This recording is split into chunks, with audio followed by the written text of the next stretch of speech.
La défaite de Nancy était un peu inattendue la semaine dernière, mais par rapport au scénario, avec un match nul, ça nous aurait suffi. Que là, on a à nouveau, aujourd'hui, on avait le couteau sous la gorge. Et même si on se concentre sur le match, les joueurs, le staff, les dirigeants, ils savent tous que pour l'avenir du club, c'est important de rester en L1. Comment tu as vécu ce dernier match, honnêtement? Il y a eu des moments vraiment de doute, Non, la crainte, c'était... Bon, on a fait une première mi-temps où on était sérieux, on était bien organisé, mais on était trop passif, on jouait petit bras. Crispé, non? Même si c'est du foot. Bah oui, mais parce que aussi on a une équipe qui est faite de jeunes joueurs. Et donc même s'il y en a quelques-uns qui ont déjà connu des matchs au couteau comme de ce type-là l'année dernière, c'est quand même pas, comme je disais, c'est pas facile. Tu sais quand même que tu as l'avenir du club, tu as ton avenir personnel et la L1 c'est quelque chose d'extraordinaire. Et donc, honnêtement, vous avez su à un moment donné qu'au moindre but vous étiez en Ligue 2 parce que 3 menaient à Valenciennes. Honnêtement, maintenant il y a prescription, on peut le dire. Maintenant vous êtes en Ligue 1. Peut-être le staff, on le savait à la mi-temps, on l'a su à la mi-temps, mais les joueurs, je pense pas. À la mi-temps, vous n'avez rien dit là-dessus?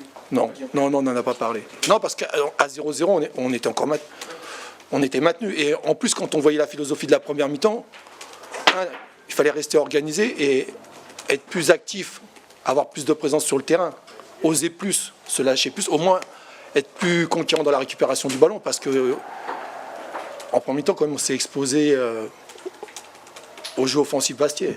Mais vous avez été mieux d'ailleurs à ce niveau-là que mi-temps, ça a été coupé, vous avez été plus confiant. Ouais. À mi-temps, vous avez semblé plus tranquille, plus serein. Oui, c'était plus. Les Bastier aussi, peut-être moins appuyés. Mais on était mieux. On était mieux. C'est presque normal que les gars, on a vu une espèce de crispation quand même. C'est logique, je veux dire. Ça reste des hommes, hein. Il y a un gros enjeu. Non mais c'est logique. Maintenant, comme je dis, il faut les féliciter. Parce que bon, on a connu aussi des blessures peu communes. Il y a des fois quelques joueurs sur qui on comptait qui n'ont pas toujours joué le jeu à fond.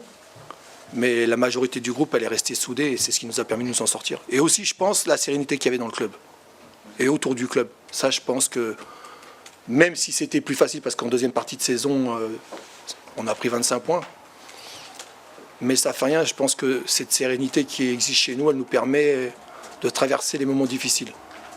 Maintenant, je pense qu'il faut quand même tirer des constats. Il faudra tirer des constats rapidement, même si on a déjà commencé. Et on va essayer de faire en sorte de prendre des orientations pour qu'on essaie de vivre des saisons avec un petit peu plus d'ambition et moins de souffrance. Ça veut dire que Kelly sera encore à tête de Sochaux la saison prochaine? Ça, il faut demander au président. Oui, moi, je serai au FC Sochaux, je pense. Ben, après avoir autant souffert, tu te dis, si demain ça doit être un peu plus rose, autant en profiter un peu. Parce que ça fait 2 saisons que j'ai le bébé, entre guillemets, avec le staff entre les mains. Et donc, les joueurs, je sais que les joueurs, ils souffrent, mais pour nous, c'est enrichissant, mais c'est quand même dur à vivre. Ça veut dire qu'il va y avoir des discussions avec le président, le nouveau président. Non, mais on a déjà commencé. Mais après, c'est une question aussi de moyens. Les axes forts de la réflexion là, sans rentrer dans le détail, mais les axes forts, ça va être quoi? Mettre plus d'expérience dans l'équipe? Oui, il faut plus d'expérience. Ouais. C'est-à-dire que c'est les limites de la jeunesse quand même. Non, mais oui, mais c'est pas seulement sur le terrain le dimanche, c'est aussi la semaine. Les jeunes, ils ont besoin d'exemples, ils ont besoin de piliers pour bien apprendre le métier. Et puis pour être conquérant le dimanche. Malgré tout, Eric, tu es un formateur dans l'âme. Ouais. Ces jeunes-là, tu les as façonnés. Qu'est-ce que tu leur as dit là? Tu leur as dit un mot à la fin là? Je leur ai dit merci. Merci.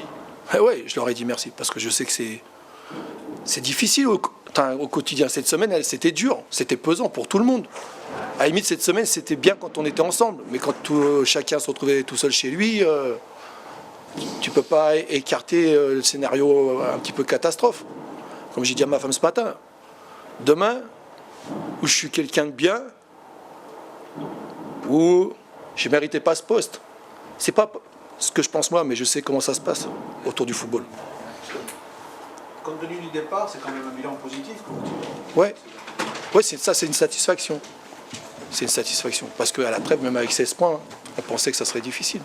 Là, c'est la satisfaction aussi d'avoir vu les joueurs progresser. Comme je disais, même si on n'avait pas énormément d'anciens, il y a des jeunes qui, à force de jouer aussi, ils ont encore plus travaillé la semaine. Et ça va aller. Et je les vois progresser et c'est pour ça qu'on a des meilleurs résultats. Ils ont gagné aussi en confiance. Ils savent qu'ils sont capables de réaliser des bonnes choses. Maintenant, il faut qu'il y ait de la régularité. Et pour avoir de la régularité, il faut de l'expérience. Il faut des cadres, il faut plus de cadres. C'est là. Et il faut des piliers pour eux. Et encore un petit mot sur toi. Le PSG, c'était le gros match cette saison.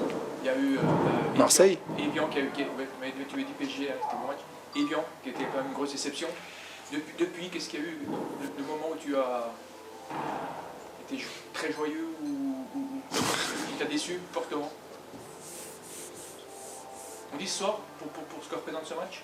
Est-ce que je suis joyeux ce soir? Non, pas par rapport au match, je te vois pas triste.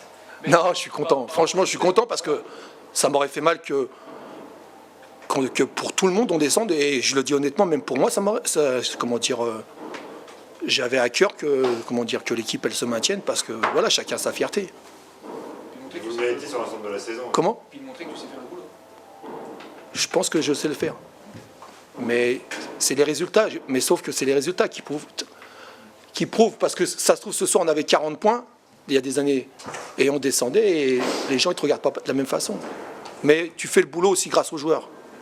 Grâce aux joueurs. Il ne faut pas l'oublier, grâce aux joueurs. Et grâce aussi, comme je le disais, à l'atmosphère qu'il y a dans le club. Quand il y a la sérénité, c'est plus facile pour travailler pour tout le monde. Bonsoir. Sur l'ensemble de la saison, vous méritez. Maintenant, oui.